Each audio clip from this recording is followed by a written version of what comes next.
I ghosted my fiancée after she asked for open relationship before marriage. I have rewritten this a few times in an attempt to shorten, but our history goes back since we were kids. I am looking for some advice as to what I do when I get home in 2 days. I am changing all names obviously. Very sorry for the length of this monster. Jan and I had been friends since we were kids. Our parents were lifelong friends. We grew up together and started dating in our teens. It was like it was almost expected by our families. They had more plans for us than we did.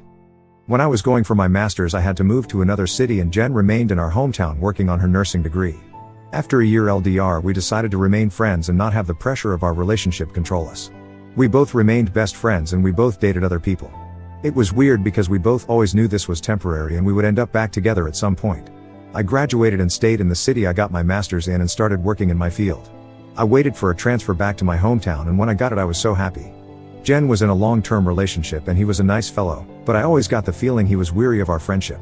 I understood the vibe and stepped back out of respect, although she and I would talk several times a year. My boss and mentor, I will call Paul 44M, was a great guy and we became good friends. He taught me the ropes and one day came down from the ivory tower and wanted to talk. He explained there was an open position in a foreign city for 2 years and it would be advertised shortly. He explained the position, and even though the money wasn't huge, all expenses such as rent, hotel and expenses related to travel were covered. Basically I would be based in Tokyo and have to travel once in a while to other Asian cities for a few days here and there. I thought about it, talked to my friends and parents. Paul said it was a bitch position but would be a great opportunity to prove myself and climb the ladder. I thought, why not? I could save most of my salary and gain valuable experience. Paul said he would speak to the old man and if I wanted it he would recommend me. He explained he himself did something similar years ago and it helped his career. So off I went. The first year was horrible, getting used to the culture and social rules, not only in Japan but the other countries I would visit for work. One thing that surprised me was how available women were. Everywhere I went they loved foreigners. I got to sample the delights of the Orient. These weren't third world women. Most of them were highly educated. I had many FWBs and clearly told all of them I wasn't interested in long-term or marriage, as I only was staying temporarily. I ended up doing 2 more years. Paul would visit several times a year on vacation or to supervise some work, and I will admit we had some greasy times in a few cities, Angeles City, Philippines and a few others. Contract was over and I went back home. Put a nice down payment on a house just outside the city. After living in a city of 37 million I needed some space, lol. I was home for a month and while visiting my parents Jen was there. She and the other guy had broken up a year ago and we started talking more seriously, even though we always had contact over the years. We started dating again. I held off having sex as much as I wanted because I was afraid really of what would happen.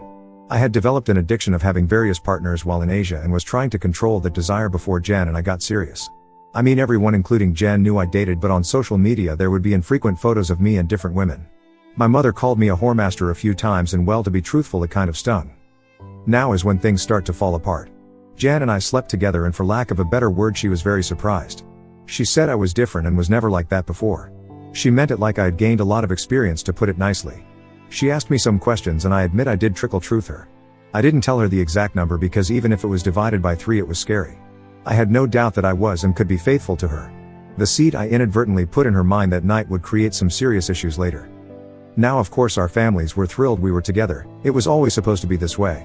We were doing great and after speaking to her parents I proposed. She moved in and everything was great. There were some what I thought were some red flags, like asking if I was happy with her.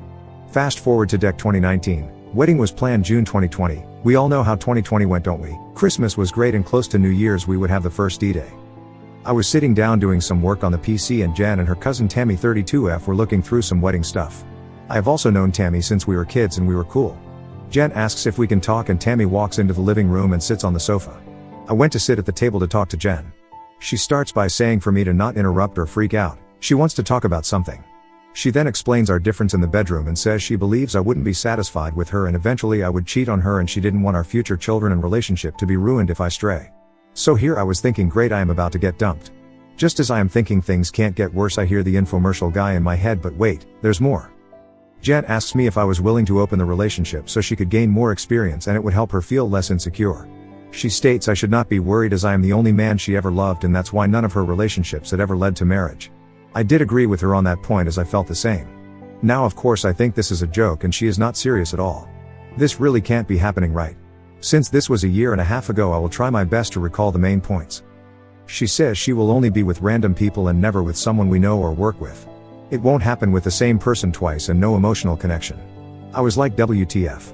When I realized she wasn't joking, I lost my breath. Didn't think it was possible for a heart to skip a beat and jump to the center of my throat. I am not an angry or violent person, but now I am yelling. I am starting to understand why Tammy stuck around close by. I yelled, "Tammy, did you put her up to this?" Tammy says she is just there to support Jen. Wow, thanks so much. So then Jen says I am free to do as I wish under the same rules, and I said no. I am so pissed at this point, and even writing this now I am raging. I then said I don't want one night stands. I just want one person. She says who? I looked at Tammy and nodded in the eyes and said, I want to FCK Tammy. Now I get a rise out of Jen, and Tammy wasn't expecting that, and she is a bit red in the face and now uncomfortable. Jen says no, she is family and someone we both know, and it is gross for me to even suggest it. I am now totally in bizarro world. Where the hell did this come from? We argued back and forth for a bit, and I told her if she does this the relationship is over. I am totally against this, and I love her and we can work through everything together, but not this. I stormed off, grabbed my pillow and went to the guest room. I could hear them downstairs for a bit but couldn't hear what they were saying. It would have been a hilarious joke if it didn't last for an hour of conversation. I didn't sleep all night and was a bag of SHT at work the next day. Jen started 2 weeks of night shift that day, so at least we wouldn't be home together for that time and we could both cool down and revisit this later. Dinner would be in the fridge for me every day with an I love you note. She would text frequently, but I kept my answers short. Thursday night of the next week of her night shift, I go to the PC to work over some files and I notice an email notification on her account, and it's a hotel reservation for a good hotel that's close to my office. I know it well as I go often with coworkers. I am thinking she is supposed to be working, but maybe she wants to apologize and take me for a night out. The next morning I am waiting for her text or call to invite, but only asking me how my day was. Then she says she's so happy she only has to work one more night of the night shift. How does she have one more night in a hotel reservation? I was sick, stressing in my office. Started looking through some dating sites, especially profiles with no pics. I can't find anything. Paul pops in and asks me if I want to go for lunch and sees I am a mess. He asks what's up and I tell him. Paul is hard MGTOW but has always supported my relationship with Jen. He suggests we go get lunch at hotel restaurant and I scream no, not that place. He didn't know that part. We actually go for lunch and I am sick to my stomach, can't eat. Don't even want to drink. He says I can't work like this and I can take as much leave as I can. Paid and unpaid if needed. I told him I can't be there at my house anymore. I can't see her and a part of me wants to believe it isn't true. I rush home and put as much of my SHT in my car as I can and go back to the office. Paul says let's go stake out the hotel and wait for her to check in. I mean, I am no pie or detective, I am more like Inspector Clouseau. I was really resisting this, but I really had to know. So we go set up in the lounge bar and I start pounding them back and waiting, still hoping this wasn't real. Around 6:30 Paul taps me on the shoulder and there she is at the front desk and not in uniform. I want to strangle her, scream, spit, cry, I don't know. We wait for 10 minutes after she gets in the elevator and Paul and I walk to the front desk. I ask the reception to put me through to Jen blank blank room and it rings. As soon as she answered I just started yelling into the receiver and she sounded confused. Jen, I told you if you did this that we would be over. I am done, wedding off, relationship over, and I hung up and got my ass out of there. Now where to go? I went back to Paul's and now my phone is lighting up. The only person I called was my dad and explained in PG-rated terms what happened and I need to leave town for a bit. It wasn't a discussion and I feel bad for how I spoke to my old man. Phone didn't stop for 2 days. Everyone under the sun called me and I didn't answer. I didn't know what to do. The only way I could explain how I felt was like walking around underwater. Paul mentioned some financial things I should deal with to protect myself. I wasn't even thinking about that. The house, wedding, loans for the car. We kept separate accounts, and one for the wedding and one for house-related bills. I couldn't care less. The next day I emailed Jen and said this would be our last contact and I was leaving the city for a while and the wedding and everything else was off. I called my dad back and spoke with him at length, and while he was crushed he understood I needed time and space. He said he still hopes we could work it out. 10 days later I boarded a plane and traveled to Bali. I never answered any of her or anyone's messages or emails. I don't know if she left the hotel that night or stayed. I didn't care. I eventually landed in Bali and climbed into a bottle for the next month and went offline with the exception of my dad and work. Didn't even care if I got fired. I wish I could say I enjoyed myself, but was mostly just drunk. I felt a lot of rage and shame and hate about how things went down. I kept in touch with Paul about my leave, and after 3 weeks he asked if I could run back to Tokyo to look after some things. We talked about the new global virus and I mentioned coming back to Canada to settle things there as I was hearing rumors of potential lockdowns. I got to Tokyo on March 1st and it felt good to get back to work even if it was just a little. After hearing lockdowns were coming, Paul mentioned me getting back to Canada, but I said May. It's only going to be 30 or 60 days. I need some time to plan my next move. 30 to 60 days, FCK me. I was still in Japan for another year before I got vaccinated. But by this time I didn't really want to go home. My house was rented out and I was talking to family but refused any info about Jen. On Sept 21 I received news my dad had a heart attack and was doing well but would need a triple bypass. This surgery is serious, not as serious as it was 40 years ago, but I still want to see him, and just in case. I know when I get home it is going to turn into a SHT show and I really don't want that. Just want to see my folks and thank Paul for all he has done for me, even as selfish as I was. But I know I'm going to have to see her and I have no idea how I am going to feel or think. I am so sorry for the length of this. Even still I left a lot out. Any advice, tips or insults would be appreciated. I am flying out in 4 hours and will land in about 24 hours. Update 1. After landing I went to see my dad. He is looking good and actually looking forward to his surgery. Mom is doing well but obviously masking concern. I spent almost the first 24 hours by his side and I think we talked about everything under the sun. But nothing heavy, don't want to stress him. Told him I am here for him, but I am using this trip to reorganize my life. Close some doors and open some new ones. Booze into him already. We talked for a bit back and forth. Talking about my dad, work, and he asked me if I had any contact with Jen. Which I said no to. He then informs me the old man, the boss, wants to see me but considering my father it can wait. I know I am in deep and tell him may as well get it over with. I have a list of things I need to accomplish this month and I may as well start knocking things off it. Meeting Jen is one of them. I entered the office for the first time in what seems like forever. Many faces missing, a few new ones and the usual suspects. A few people nodded at me and greeted me. We headed up to the old man's office and I had never been there before. We walk in and he motions for us to sit down. I had never spoken to the old man before. He does walk the floor from time to time but people just part like Moses spreading the Red Sea. This is the conversation that followed. Old man: good morning gentlemen. This is a closed meeting and anything discussed is private blah blah blah. The old man just starts going off on a rant about responsibility and dedication and he does have some good points I have to admit.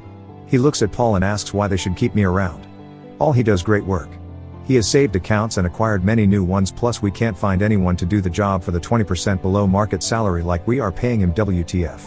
Then Paul and the old man and Paul start maniacally laughing. Like that bar scene in the Goodfellas movie. The old man wipes away a tear from his eye and tells Paul that's why he's the best VP he has. I make a good salary but come on man. I feel quite slighted. The old man looks at me and leans in. Old man: listen kid, I know you had some problems with your woman so let me give you some advice. He says some guy's name he is quoting. I don't know if I am remembering word for word but this is the gist of it. Old man: God gives a woman eyebrows and she plucks them out and draws on new ones.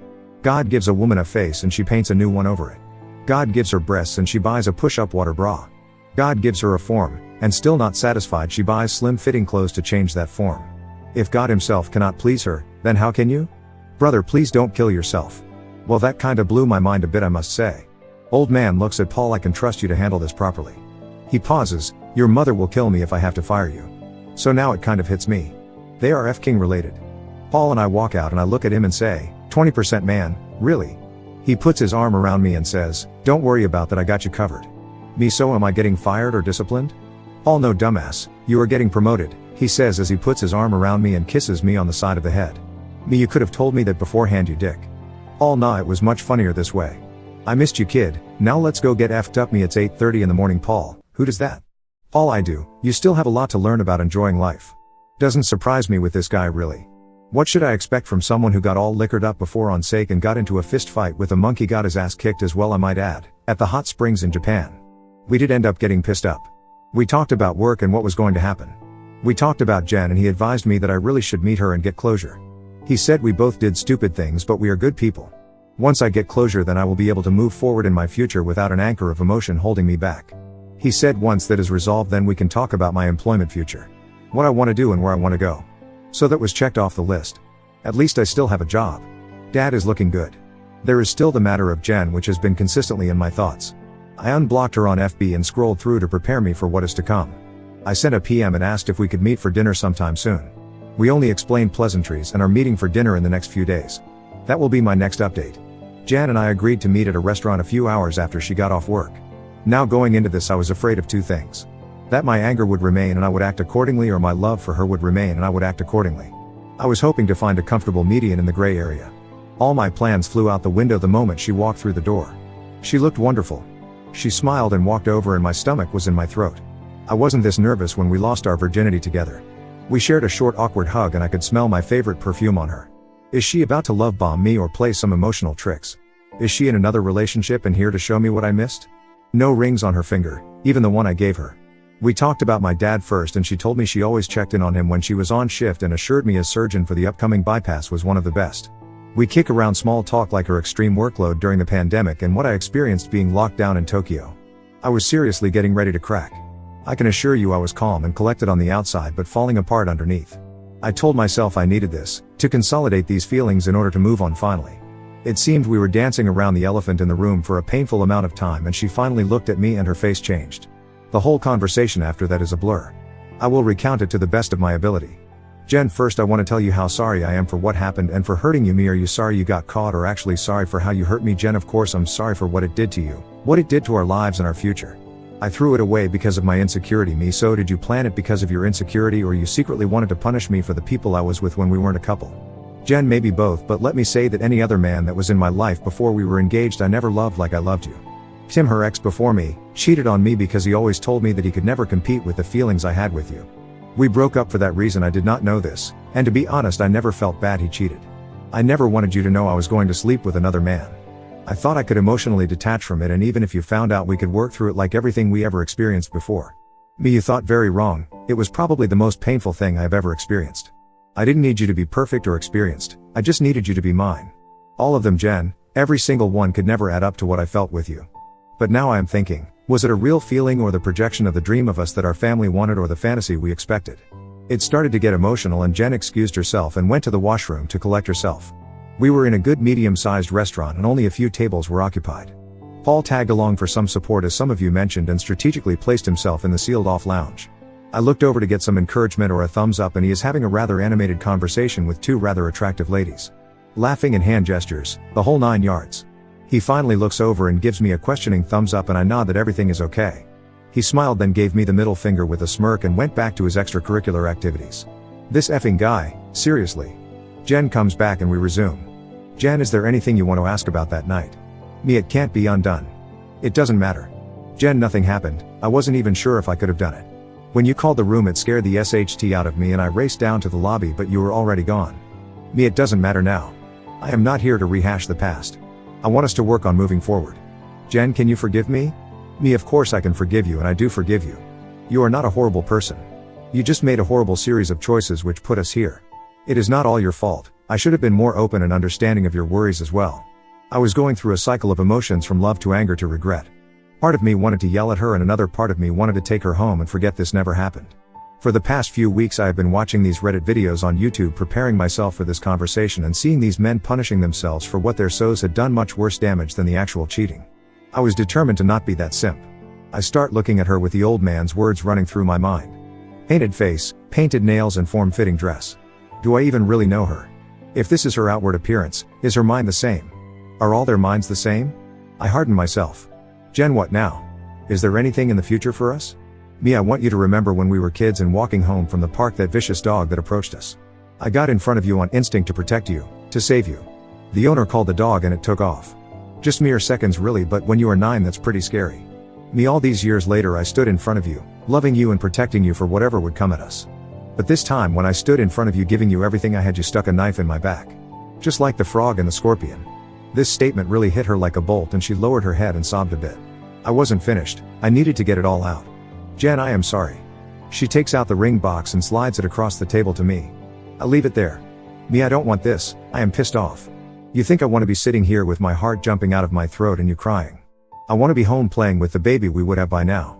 I can't remember anything said in the next few minutes. She began sobbing and holding her hands in her face. I have said some shitty things in my life, but that one takes the cake. I apologized and said that went too far. It snapped me out of anger mode. The rest of the conversation calmed down, and after I had blown off that steam we actually had a normal talk just about life in the future. Because our parents are so close and her mom and dad are like my number 2 family and vice versa. We talked about how we could coexist in this realm as friends. Reconciliation is not on the table. She got up to leave and we hugged for a long time. I am going to leave this here and finish the rest off tomorrow. It's been a long few days.